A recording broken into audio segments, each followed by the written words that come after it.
ये जो प्रशासन है, ये मुझे लगता है कि उसकी विफलता है। प्राइवेट वाले मजदूरों के साथ क्या हाल होंगे ये तो आप भी समझते, तो उनके साथ किस लेवल पे कठाराघात हो रहा होगा। आए दिन हम देखते हैं कोई मजदूर की लाश मिल जाती है, कहीं डेथ बॉडी मिल जाती है, उस पर कोई कार्रवाई नहीं होती। शोषण किस स्तर पे हो रहा है। बाड़मेर के शिव क्षेत्र स्थित गिरल लिग्नाइट माइंस के बाहर मजदूरों और स्थानीय ग्रामीणों का आंदोलन अब निर्णायक मोड़ पर पहुंचता हुआ दिख रहा है।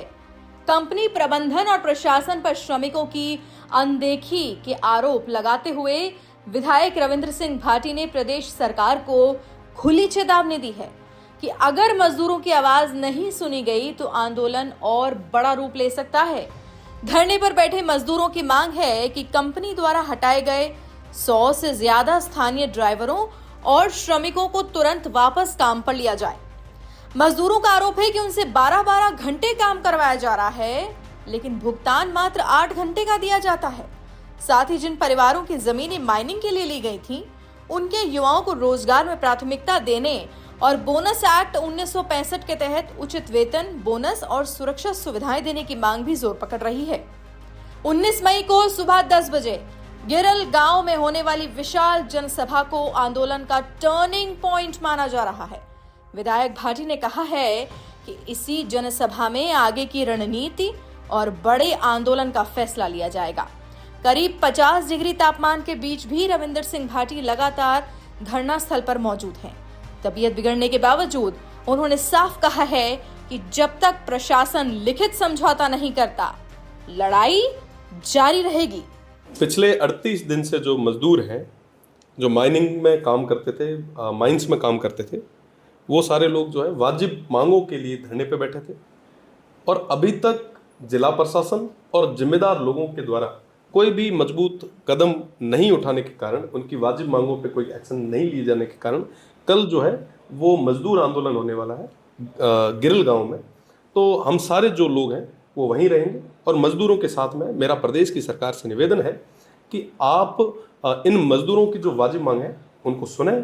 और कोई भी सरकार वो हमेशा विनम्र होती है और मजदूर मुझे लगता है कि बैकबोन है, किसी भी स्टेट का बैकबोन रहा है, तो उनकी मांगों को सुना जाना चाहिए। कल 19 तारीख को सुबह 10 बजे गिरल गांव में जो है हम लोग सभा कर रहे हैं और सभा के बाद में तमाम चीज़ें जो है वहीं से तय। उसके बाद में क्या प्लान है? देखिए उसके बाद में कई सारी चीज़ें हैं। अगर मजदूर सारे और मजदूरों का जो मुख्य दल है वो जो आदेश देगा उसकी पालना की जाएगी। क्या लगता है विधायक पिछले 10 दिन से वहाँ धरने पे, 14 दिन से धरने पे रात भी गुजार दी, उसके बावजूद बात नहीं देखिए, सुन रहे। विधायक धरने बैठने के बाद बात नहीं सुन रहे। देखिए ये जो प्रशासन है ये मुझे लगता है कि उसकी विफलता है कि तमाम चीज़ों के सामने आने के बावजूद भी जो है वो प्रदेश की सरकार और जिला प्रशासन ने कोई मजबूत कदम नहीं उठाया। देखिए 14 दिन से हम तो बैठे हैं क्योंकि ये हमारे लोग हैं और इन लोगों की बदौलत हम लोग यहाँ पर खड़े हैं। तो जाहिर सी बात है कि प्रदेश की सरकार को इनकी वाजिब मांगों को सुनना चाहिए, उस पर कार्रवाई जो है वो पूरे तरीके से वाजिब मांगे हैं। अब जो तमाम जो लोग जो इसके पीछे हैं, मुझे लगता है कि सरकार और तमाम जो जिम्मेदार लोग हैं, सरकार तो नहीं कह सकते क्योंकि जिम्मेदार जो लोग हैं वो कहीं ना कहीं उनके उस चीज़ पे मुझे शक हो रहा है।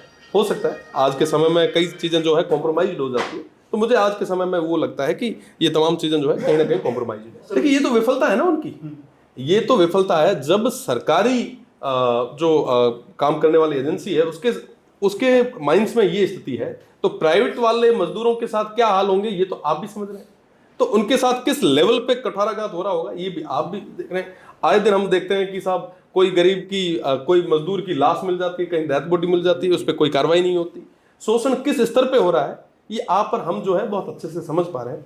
तो मेरा तो प्रदेश की सरकार से निवेदन है, हम ये चाहते हैं कि लॉ एंड ऑर्डर ब्रीच ना हो। अगर फिर भी इसके बाद की कोई परिस्थितियां बनी तो उसकी जिम्मेदारी प्रदेश की सरकार की।